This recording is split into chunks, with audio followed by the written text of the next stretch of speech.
कांतिलाल जी, 5 सीटों पर बीजेपी ने जीत हासिल की और अब मेरा एक सवाल यह है, देवली उनियारा सीट को बाप पार्टी किस तरीके से देखती है? क्योंकि वहां जो थप्पड़ कांड हुआ या आगजनी हुई, क्या लगता है अगर कांग्रेस पार्टी नरेश मीणा को बना लेती तो इस तरीके की घटनाओं को रोका जा सकता था? कैन भी पॉसिबल ऐसा हो सकता था, लेकिन हम लोग देवली उनियारा में जो हम लोग हमारा डेलीगेशन गया था, वो डेलीगेशन उस गांव की जनता के लिए गया था। और जहाँ जो आगजनी हुई, बर्बरता हुई, जी। पुलिस या जो कार्रवाई हुई, प्रशासन की जो कार्रवाई हुई, उसके लिए हम तो गए थे, न कि जी। थप्पड़ कांड के लिए गए थे। और जी। ये उस इलाके का भौगोलिक परिस्थिति का विषय है। हमारा भौगोलिक अलग है, उनका भौगोलिक अलग है।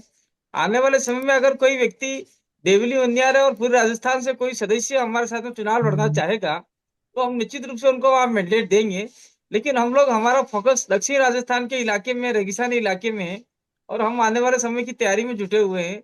और देवली उनियारा में निश्चित रूप से हम कह सकते हैं कि अगर वो साठ गांठ संबंध बना के काम करते, तो निश्चित रूप से कोई ना कोई रिजल्ट जरूर आता। और ये जी। करना चाहिए था उनको। कांतिलाल जी, 5 सीटों पर बीजेपी ने जीत हासिल की और अब मेरा एक सवाल यह है, देवली उनियारा सीट को बाप पार्टी किस तरीके से देखती है? क्योंकि वहां जो थप्पड़ कांड हुआ या आगजनी हुई, क्या लगता है अगर कांग्रेस पार्टी नरेश मीणा को बना लेती तो इस तरीके की घटनाओं को रोका जा सकता था?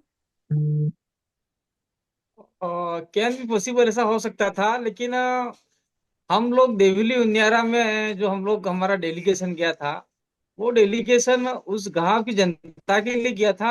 और जहाँ जो आगजनी हुई, बर्बरता हुई, जी। पुलिस या जो कार्रवाई हुई, प्रशासन की जो कार्रवाई हुई, उसके लिए हम तो गए थे, न कि जी। थप्पड़ कांड के लिए गए थे। और जी। ये उस इलाके का भौगोलिक परिस्थिति का विषय है। हमारा भौगोलिक अलग है, उनका भौगोलिक अलग है। आने वाले समय में अगर कोई व्यक्ति देवली उनियारा और पूरे राजस्थान से कोई सदस्य हमारे साथ में चुनाव लड़ना चाहेगा, तो हम निश्चित रूप से उनको वहां मैंडेट देंगे। लेकिन हम लोग, हमारा फोकस दक्षिण राजस्थान के इलाके में, रेगिस्तानी इलाके में है। और हम आने वाले समय की तैयारी में जुटे हुए हैं।